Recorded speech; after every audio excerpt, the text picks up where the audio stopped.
This is a Second-Rate Saints special release, a reading of A Basic Theodicy. At the time of recording, the Saints are taking time to visit their families and friends for the Christmas and New Year's season. We decided to take the opportunity to do something we don't normally do, and present the essay in full for your listening pleasure. We hope that this essay proves as meaningful to you as it did for Caleb when he first wrote it. As with all things, weigh what you hear with what you know, and enjoy this special release.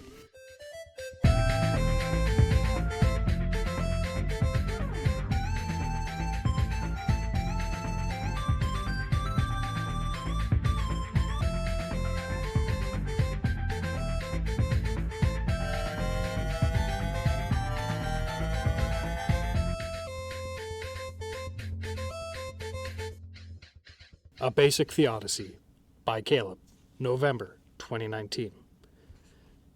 Introduction. Orthodox Christianity professes that God is omniscient, omnibenevolent, and omnipotent. A bold claim, especially in light of the presence of suffering, death, and evil. Thus, the argument goes, the existence of God is logically incompatible with the existence of evil. Since the theist is committed to both, theistic belief is clearly irrational. This is a favorite argument among new atheist debaters and often strikes a chord in the hearts of their hearers. However, much of that argument is emotional manipulation, and in the following paragraphs, a mere theodicy will mount up to the logical side of the atheist's claim that Christians are not committing cognitive dissonance, but rather their faith can be grounded in a logical rebuttal to the problem of evil. That perhaps giving man the choice between good and evil, regardless of the outcome, is a greater good than him being a pre-programmed robot. The nature of evil. Before anything can be established, a working definition and understanding of evil must be conveyed. The Bible states, "In the beginning, God created the heavens and the earth. The earth was without form and void, and darkness was over the face of the deep." Then, after creation, it states, "God saw everything that he had made, and behold, it was very good." Thus, the earth was brought out of chaos and had no defect or blemish. It was all good, and therefore was without evil. Nevertheless, the whole perfect world goes wrong, and evil emerges. On these grounds, theologians state, since God did not create evil, yet did create all that exists, evil cannot have a unique existence. Evil is an absence or disordering of the good. In The City of God, St. Augustine analogizes this as, blindness is an evil or defect which is a witness to the fact that the eye was created to see light. Evil has no substance in of itself, but exists by the warping and contorting of good. The ought not only exists by an agent's rejection of the ought, and in this way evil is a parasite, with good as its host. The necessity of free will. The next fundamental pillar is that of free will, its necessity and its intrinsic risk of potential evil. Although in theological, philosophical, and scientific fields the concept of free will is being called into question, free will is an axiom of ethics and justice. And, just like how society must assume free will's existence to continue operating, so will this essay. C.S. Lewis states, Christianity asserts that God is good, and, for the sake of their humanity's goodness, he made, namely, the free will of rational creatures. A world without free will would be one without true love. True love being not the emotion, but the chosen act of compassion, empathy, mercy, and or charity.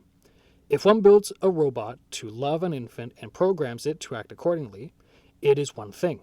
However, how much more beautiful and magnificent is the reality of a mother's, father's, sister's, or brother's love.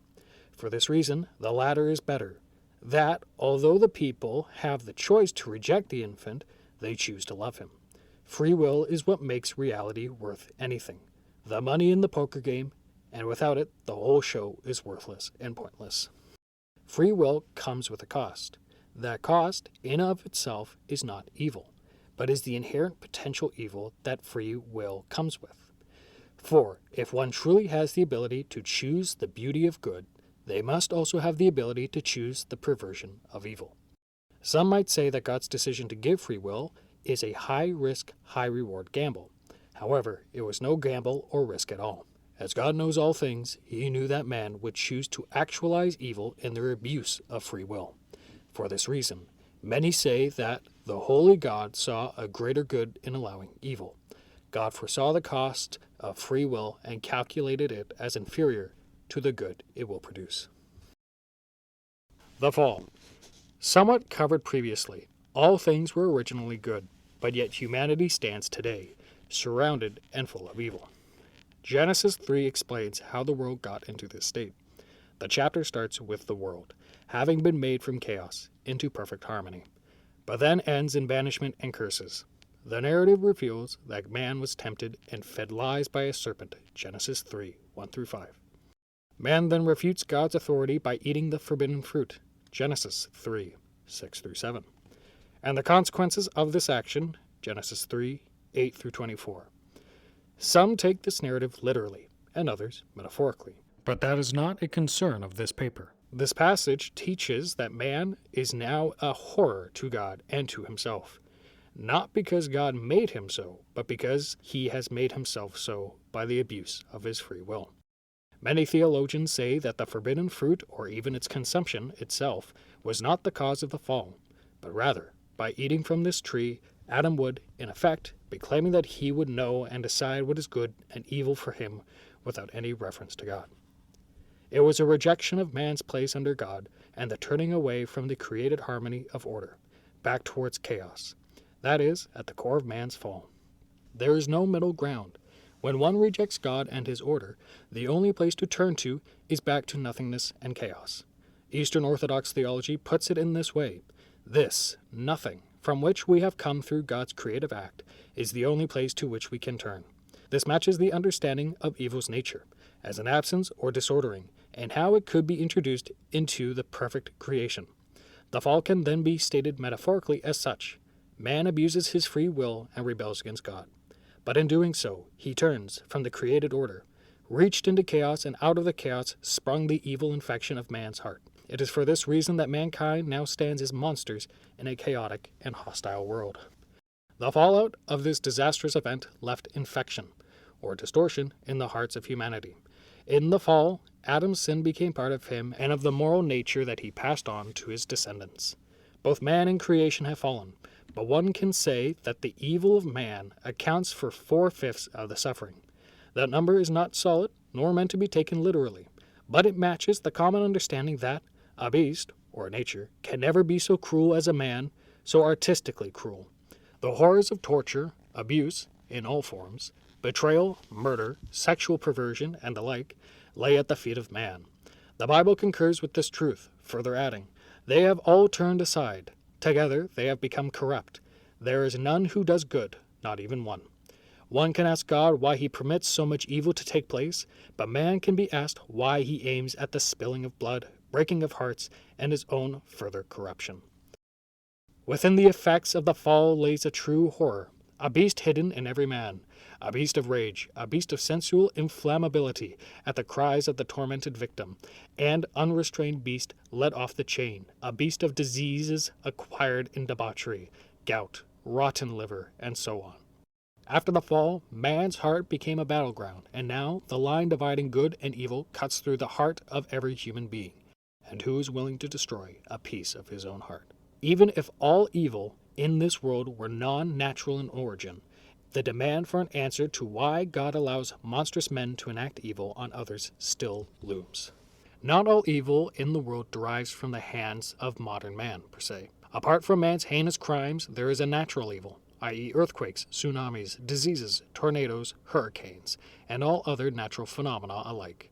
One is right to point out that all who die in such events deserve death, Romans 6:23, as they have taken part in Adam's rebellion, Romans 5:12.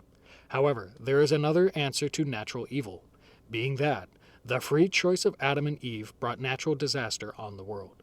God placed man over the earth, and he its caretaker and prince, Genesis 1:28 and 2:15. But when man chose to turn from God and himself become corrupt, so did the created order, Romans 8:20. Eastern Orthodox thought explains it as follows. The human was regarded as a microcosm, a little cosmos, in which all the structures as the human writ large. Christian theologians worked this notion into their idea, drawn from Genesis, of the human created in the image of God as God's image. The human had been set at the heart of the cosmos with the role of holding the whole cosmos together. When Adam and Eve relinquished their role as bond of the cosmos lost much of its harmony. The harmony of the stars and planets was preserved, though perhaps it became obscure to man. But the harmony that had existed in paradise between humans and animals, for instance, was destroyed. As such, the fault for both human and natural evil lay at the feet of man. Protestants agree here that though the falls of Satan and Adam all evil arises, therefore natural evil stems from moral evil. All sickness is ultimately from sin. Thus the fall and every single of its nightmarishly appalling after effects circle back to mankind. The thoughts of man are grotesque, and blood flows from his hands. With all previous information in mind, now one can ask why God would find it worth permitting man's evil. A better story. Surely God has a good reason for this permission of human evil. Knowing the character of God and the judgment that sinful man deserves, if the future were only a growing level of evil, pain, and suffering, then the holy God would usher in the judgment day. However, based on the character of God, one can say, God would in no wise permit evil to exist in his works unless he were so almighty and so good as to produce good even from evil. God's tolerance of evil can have a myriad of reasons. 1. That man can mature, Hebrews 5, 7-9, and learn to love. 2. Necessity of free will. 3. That God can show the beauty of his grace and redemption. 4. To speak to sinful man. And 5. The future glory and result of all this suffering will be well worthwhile. Romans 8:18. God permits evil in this current world because of the beautiful end that he can and will bring out of it. Too costly of an admission. The atheist can still hold on to the claim that the cost of this future harmony is too high. A theodicy would convince a non-believer, but one can still disagree with God and say, no doubt he has all those dandy divine qualities, and no doubt he has a fine reason for permitting this abomination. But what he permits is appalling, and I hate it. In his novel, The Brothers Karamazov, Fyodor Dostoevsky has one of his characters articulate this argument perfectly, where he uses an example of a little girl who was abused, then left out in an outhouse to freeze to death.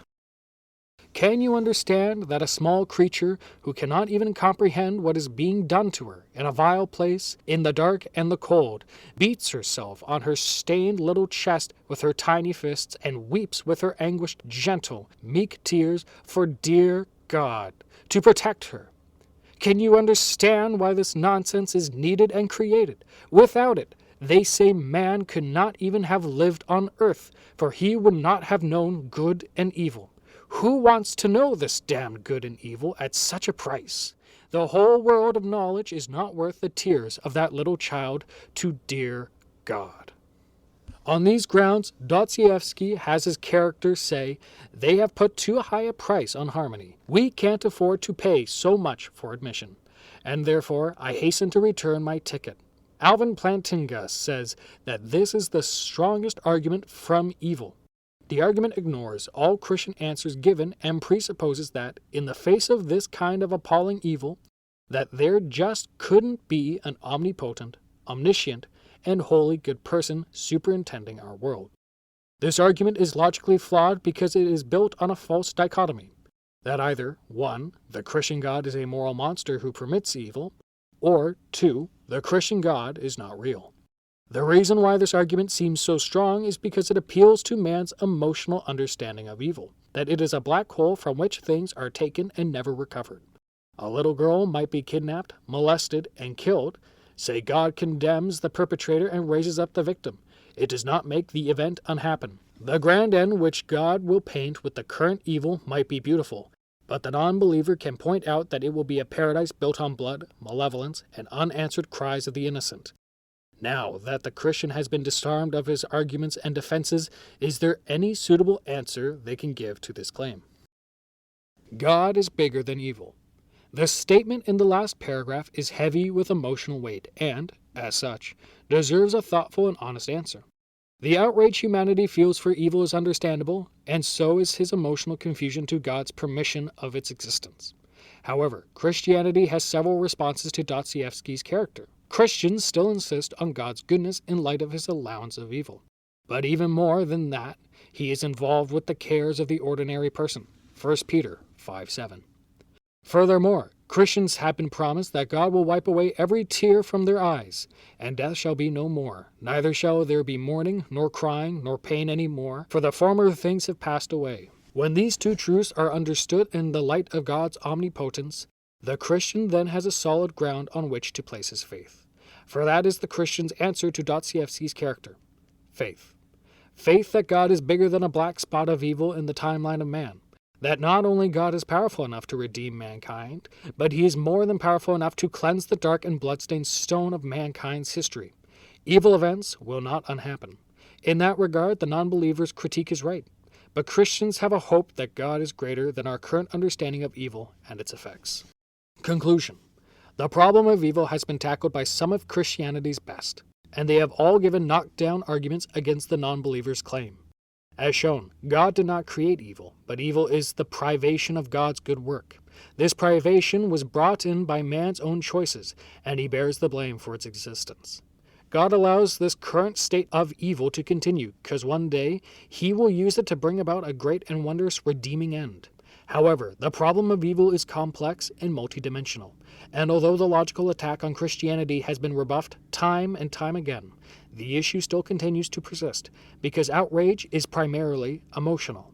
This is why one should not give arguments, when death and evil hits those around us, but emotional support. As for the logical side, Christianity has numerous arguments to understand the seeming problem of evil. However, the broken heart of humanity wants, and needs, not logical arguments, but a powerful, loving Father, a selfless Savior, and a Comforter. This too can be found in Christianity. This has been a special release from Second Rate Saints. We hope you have enjoyed this production. If you have any questions, comments, thoughts, or concerns, please feel free to contact us at secondratesaints@gmail.com or check us out on our website, www.secondratesaints.com. You can also check us out on any of the major social media platforms. A Basic Theodicy was sourced from Second Rate Saints blog. There you can find essays similar to this and more.